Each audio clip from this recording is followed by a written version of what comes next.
Media ने जिस तरह से फेक न्यूज़ क्रिएट करके और जो न्यूज़ है उसको मिस रिप्रेजेंट करके जो दिखाया है, वो तो बहुत ही उन्होंने गलत किया है। एक और बात मैं कहना चाहूँगा, जैसे अपने देश में आजकल करप्शन के बारे में काफ़ी चर्चा चलती है, जब से अन्ना हज़ारे ने अपना आंदोलन वगैरह चलाया और भी लोग उसके अगेंस्ट बोल रहे हैं।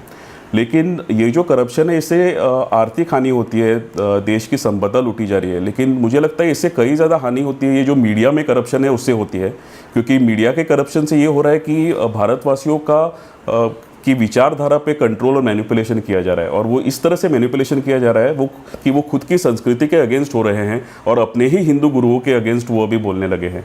तो ये एक बहुत बड़ी समस्या मुझे लगता है, ये देश की समस्याओं में नंबर 1 प्रायोरिटी रखती है। ये तो हमें साफ पता चलता है कि मीडिया कितना बायस्ड है, किस तरह से उनका ये षड्यंत्र चल रहा है। कई सारे उदाहरण हमारे सामने हैं, जैसे स्वामी नित्यानंद का ही आप देख लीजिए। वैसे ही जयेंद्र सरस्वती जी के बारे में आप देखेंगे तो जब वो केस चल रहा था शुरू में, जब उनका अरेस्ट हुआ दिवाली के टाइम पे उनको जब अरेस्ट किया, तब ये नेगेटिव न्यूज़ मीडिया ने इतना चलाया, जबकि बाद में जब सफाई आती है तब ये बिल्कुल भी नहीं दिखाते। बापूजी के जो साधक होते हैं वो सारे ये सब जो कोल्ड ड्रिंक्स हैं, फास्ट फूड है, ये सब चीज़ों से वर्जित रहते हैं, स्मोकिंग नहीं करते, ड्रिंक्स नहीं पीते। तो काफ़ी सारे ये जो कंपनीज़ हैं उनको इकोनॉमिक हानि भी होती है, इसके वजह से उनके सेल्स कम हो जाते हैं। दूसरा, अगर आप देखें तो बापूजी इस तरह का परिवर्तन ला रहे हैं, इस तरह सारे समाज को जगा रहे हैं, उससे काफ़ी सारे लोग हैं। जैसे आप एक उदाहरण लीजिए, क्रिश्चियन मिशनरीज़। तो क्रिश्चियन मिशनरीज़ का इतना बड़ा षड्यंत्र चल रहा है काफ़ी सालों से। मतलब जब स्वामी विवेकानंद थे तब भी उन्होंने मिशनरीज़ के बारे में लिखा था, गांधी जी ने भी उनके बारे में लिखा था, और उनका अब तो और ज़ोरों से काम चल रहा है।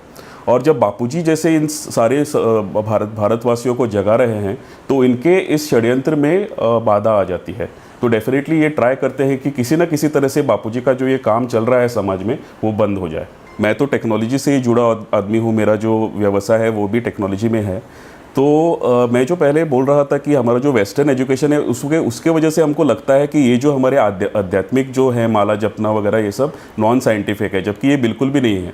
अगर आप देखेंगे हिंदू धर्म, तो ये सब जो हमारे प्रैक्टिसेस हैं ये बिल्कुल साइंटिफिक हैं, और ये एक ऐसा एट्रीब्यूट है जो हिंदू धर्म को बाकी धर्मों से अलग करता है, क्योंकि ये बहुत ही साइंटिफिक धर्म है और ये एक्सपीरियंशियल है। एक्सपीरियंशियल का मतलब ये होता है कि आप जो प्रिस्क्राइब्ड पाथ है उस पाथ पर अगर चले तो आप स्वयं लाभ अनुभव करके देख सकते हैं।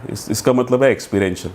तो काफ़ी लोग जो बोलते हैं कि ये ब्लाइंड फेथ वगैरह, ये मतलब बिल्कुल ही उनका इग्नोरेंस दिखाता है कि उनको हिंदू धर्म के बारे में ये बेसिक जो एट्रीब्यूट है कि हमारा धर्म कितना साइंटिफिक है और कितना एक्सपीरियंशियल है, ये भी उनको पता नहीं है।